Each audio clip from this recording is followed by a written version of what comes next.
and field events like our throwers and our jumpers, it's all out power. So again, we're using our creatine phosphagen system. We're also using our carbohydrates. Carbohydrates are going to be the star of the show.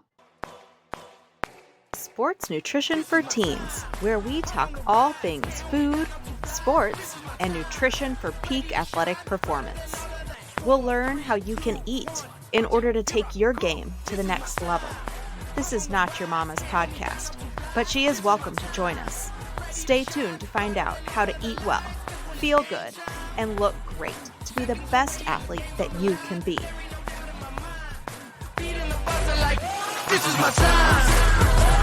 Welcome to Sports Nutrition for Teens. I am so excited to be joined today by Jade Lee. She is an expert sports dietitian, and today we are going to talk about a really fun topic of track and field. This is a really special one today because Jade is an absolute expert in track and field and works with Team USA Track and Field. Jade, thank you so much for joining us. Tell our listeners a little bit more about yourself. Yeah, well, thank you so much for having me, Liz. And yeah, I'm a contract dietitian for USA Track and Field. I work with track athletes through track and field, through my private practice. So track is near and dear. Wonderful. And today we're going to talk about a number of things very specific to track and field performance, pre and post training needs, some event specific needs, because track and field is a whole host of athletes that we're talking to today, and then some common mistakes and some practical tips. So I'm very excited.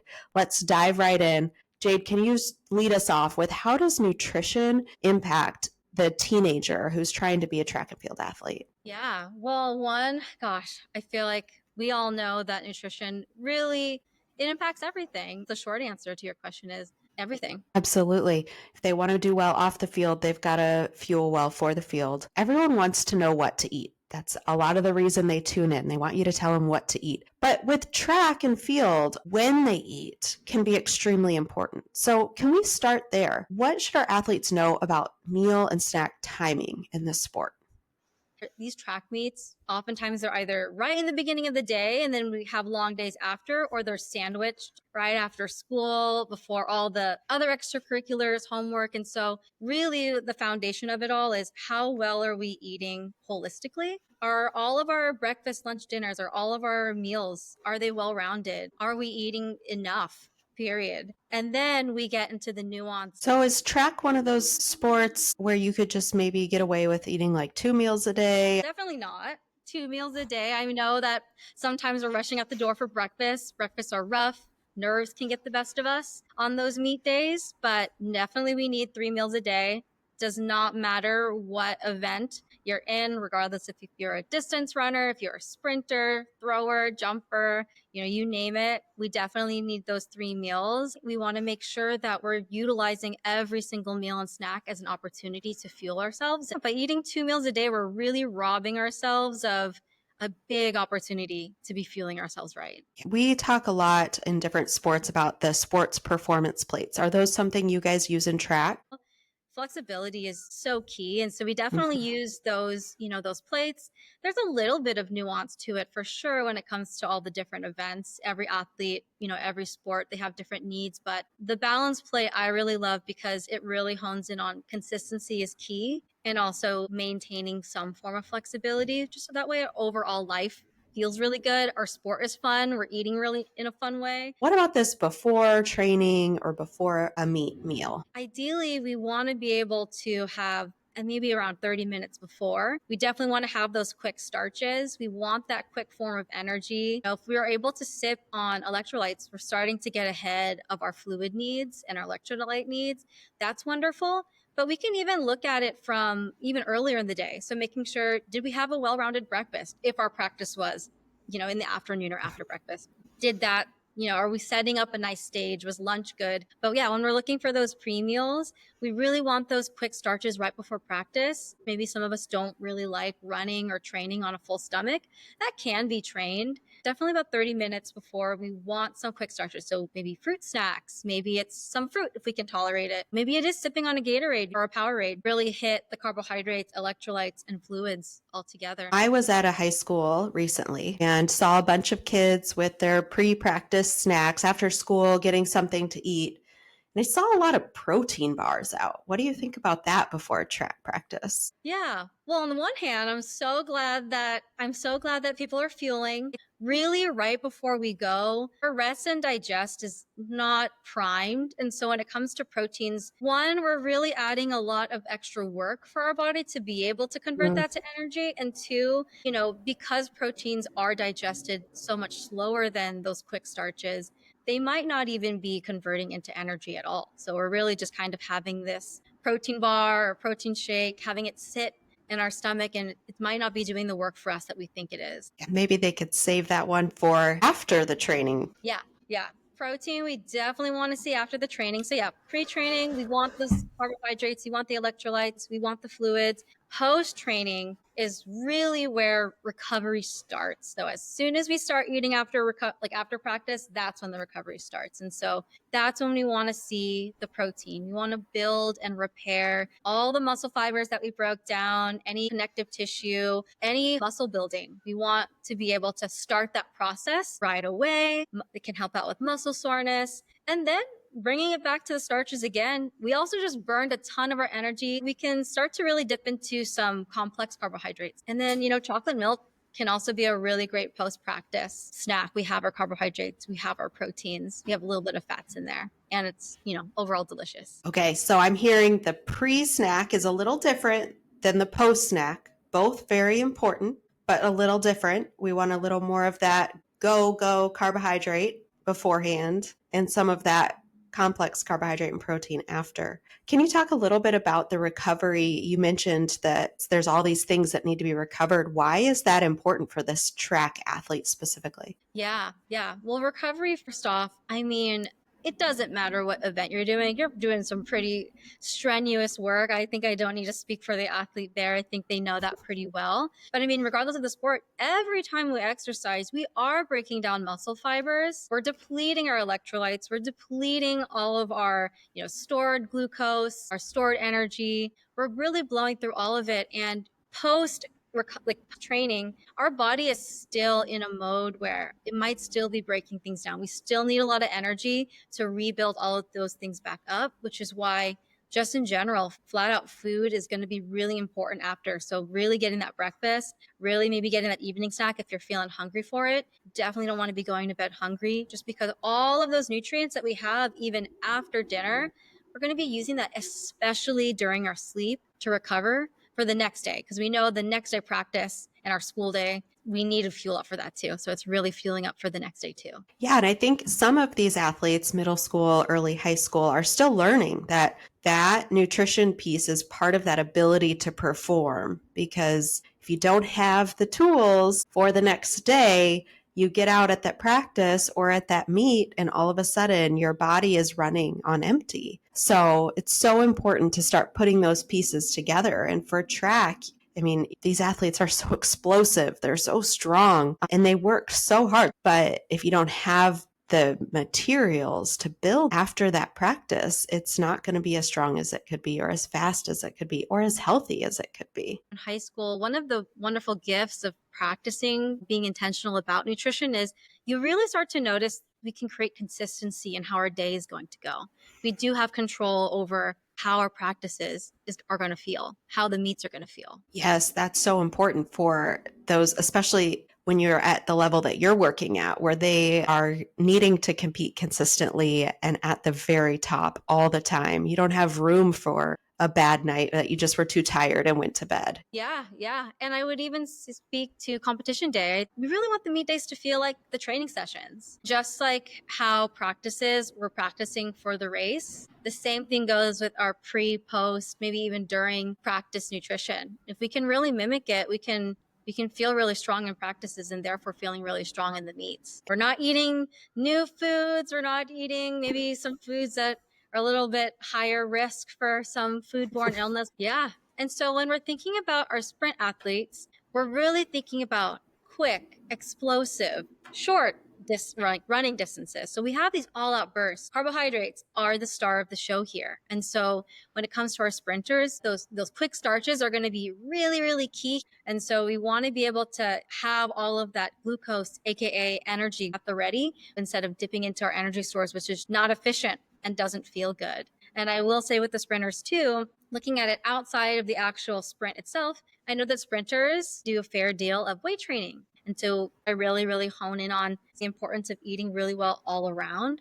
Did we have the good breakfast? Did we have the good lunch? Did we have the good dinner? Because all of that is going to set the stage. It's the quick carbohydrates right before that's topping off the fuel. So, say you have a sprinter who feels like, I really want to have a salad before my meet.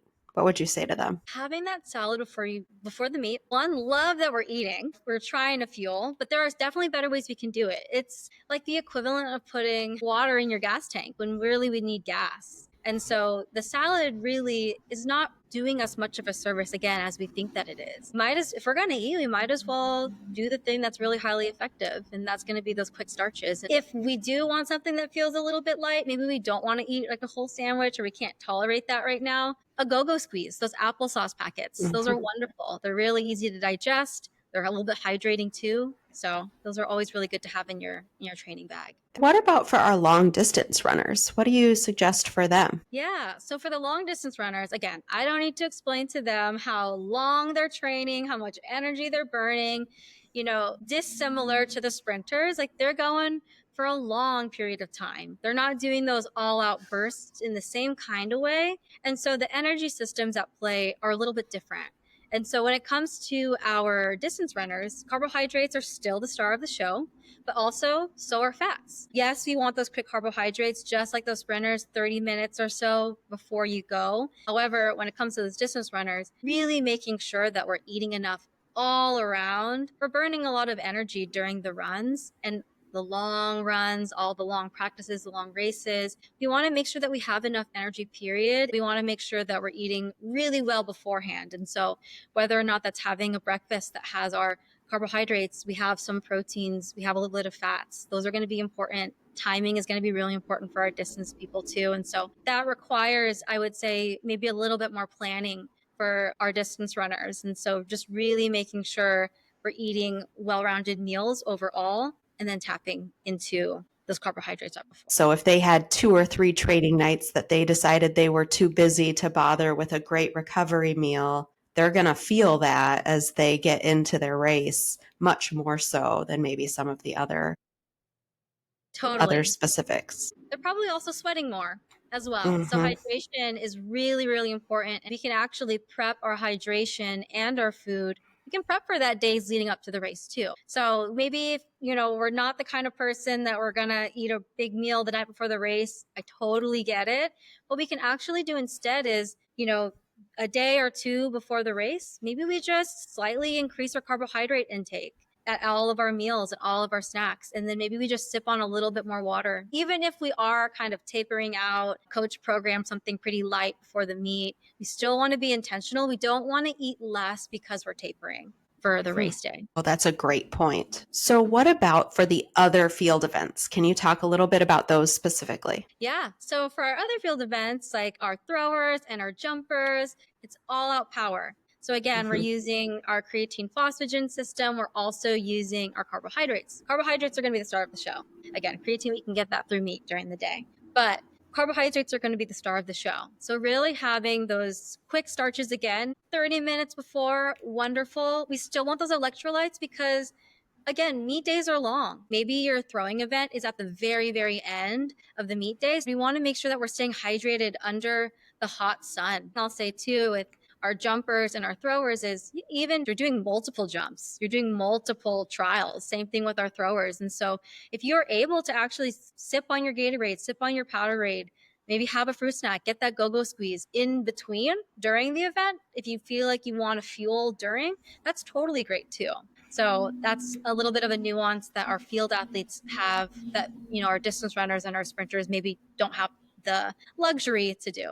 These are just little nuances for each of the different types of track and field events to pay attention to take your game to the next level. Nothing to replace the day-to-day sports nutrition performance plates that are really important. Yeah.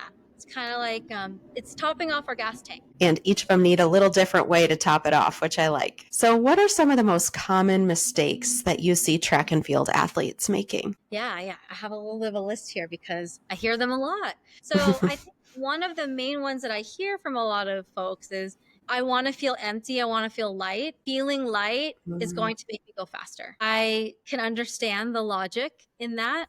But if we're feeling empty, we're feeling light, we're also really missing out on an opportunity to top off our gas tank. We might be running on not a full tank here. And so we can train our gut to be able to tolerate really moving well, moving quickly, and moving our most powerfully when we have fuel freshly in our bodies, as opposed to, I'm going to kind of wait it out. I'm going to digest it, and then I'm going to go when I'm empty. Well, that's a really good one. Another one is definitely not eating enough on competition days. That's definitely a mistake that I see. Meet days are really they're nerve wracking too. I know that when I'm nervous, and I see this with a lot of other athletes, it's hard to have an appetite. Or Mhm. maybe our meet is really, really early in the day and we're just not really hungry in the morning and we're nervous. And so not eating enough on competition days is something that I see pretty often. And it can be a challenge. And so this is a really wonderful part, again, where we can actually practice. We can practice eating a little bit more in the morning. Maybe we practice waking up a little bit earlier to get a real breakfast in before we go. And then, we can use that on the weekends when we're kind of scavenging for food. Maybe there are vendors for food there. If we have a cooler, we can pack a sandwich, we can pack a full meal. That's going to be really, really great. And if we can't do that, maybe it's just a little bit more of like a snacking day. We have just some smaller meals, just a little more often throughout the day to keep us fueled. Because at the end of the day, that's the bottom line, right? Is we want to make sure that we just have fuel. Yeah, and if those nerves are getting the best of you, sometimes those liquid calories can be a little bit easier. So knowing which ones you tolerate well, whether it's a smoothie or even like a yogurt, can be a lot easier if you're just feeling nervous and not even hungry and don't know if something will settle well. I feel like those sometimes are helpful. Oh, yeah, definitely. And we're also hydrating ourselves at the same time. So we're doing a lot here. One more, the common mistake, supplements for our teens. Supplements are not necessary to be good or better at your sport unless medically indicated. When it comes to supplements, supplements are exactly what they are, supplements. So they should be, one, supplementary to our foundational nutrition. We can find it in food first. The other thing with supplements is, there's only a handful of supplements that actually clinically work for performance enhancement. And so there's so few, there's a lot of fluff out there. We're better off really trying to work through food first. And then the research that we do have on supplements, they're not done on teen populations. So these are done on adult studies. So the truth is we don't really know exactly right dosages for our teens, if it's safe for teens. And so in general, I think supplements, while they can be helpful, they do add a lot of risk and maybe a little bit more unpredictability when it comes to using them for sport. Yes, absolutely. And that's a question I hear a lot from athletes. It's what supplement can I take? And until your nutrition is really at the top 95%, a supplement generally is not going to help you. So I think that's all great points. We do, every time I mention supplements on this podcast, just remind athletes that if you are taking a supplement, it must be third party tested. The supplement industry is not regulated, so anything can be in that, and it can be very dangerous for you. So you need to make sure that if there is something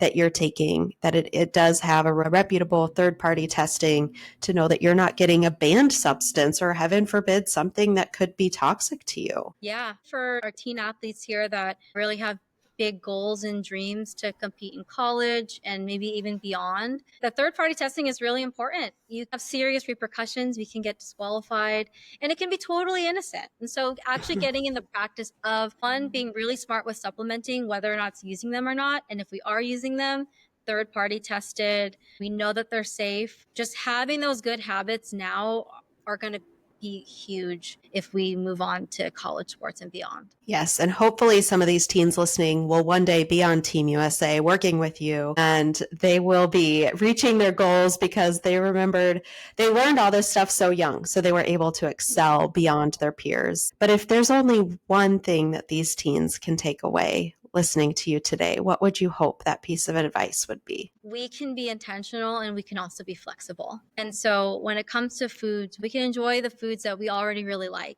We can have more fun foods, more indulgent foods. We can have really healthful foods too, but we can still be intentional about it. We can really try to map out and tried the planning, the meal timing, what works for us, getting those 3 meals a day, eating healthy or well for the most part, still having fun with it. There's space for it all. So we definitely can be flexible, have fun with our food, participate in life outside of sport while still fueling ourselves for sport. I love that. And for any parents who are listening, what's one piece of nutrition advice that you would give them to support their growing athlete? Yeah.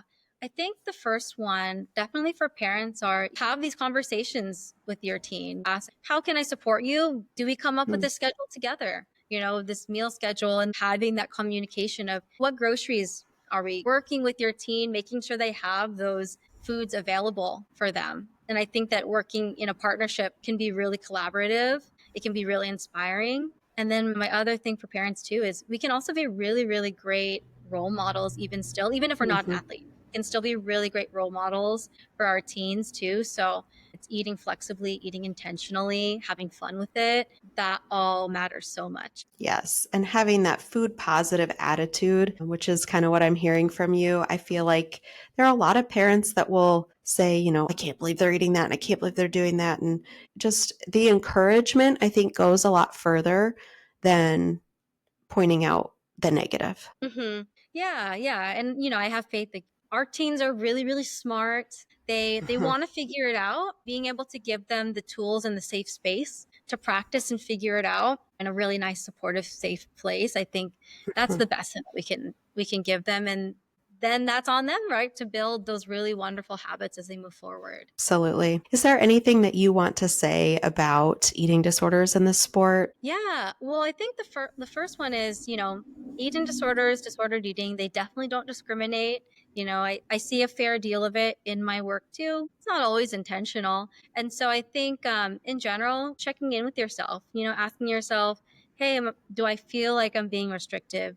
Is food becoming a punishment? Am I having fun with this? And so really being able to ask your questions, and then also being a safe, supportive teammate. If you're seeing it, a friend or another person on your team, if you're noticing some things, we can all be really, really great role models for our teammates too. I love that piece of advice. Yeah. So as you leave, can you share with our listeners, what is one of your favorite nutritious snacks? Yeah, my favorite nutritious snack. So I really enjoyed this through college, through grad school, through competing in sport myself. I love this one. It's lazy, but I love it and it works. I love it can be a white tortilla, it can be a whole grain tortilla. Peanut butter drizzled with honey on top. We can toast it on the pan if we want. We can eat it cold. It provides really that quick and long-term energy, and it keeps you pretty full. So that one's definitely my go-to snack. That's delicious. Do you roll it or do you fold it like a quesadilla? It really runs the gambit. Sometimes I really do like rolling it. It makes it really easy to eat. But the quesadilla, it almost kind of creates a whole new snack. Jade, you are so lovely. You have so much great experience in this sport, and our listeners are just going to be so encouraged by listening to you and hopefully able to take their performance a little bit further and maybe one day see you out there at Team USA. I ask everyone on my podcast to finish this sentence. The best fueled athletes do what? The best fueled athletes use every single meal and snack as an opportunity to better their health and overall improve their sport. Perfect. All right. Every one of you need to go check out Jade. She does see private clients, so you can actually work with her and get some of her expertise. Please reach out to her, follow her on social media. Where do you want them to find you on social media? Yeah, social media, you can find me. It's at VTLTY Nutrition, so Vitality Nutrition. We just took out the A and the I's, Vitality Nutrition, or you can reach out to my website. It's www. And we'll link that all below for you. So thank you so much, Jade. Yeah, thank you, Liz. So Jade, have you worked with Team USA? Have you done anything with Gabby Thomas? Yeah. I'm based in Austin, and so Okay. I drop into some of our Austin training groups, and we see Gabby at the meets. We see Gabby, here in Austin as well. She's so wonderful.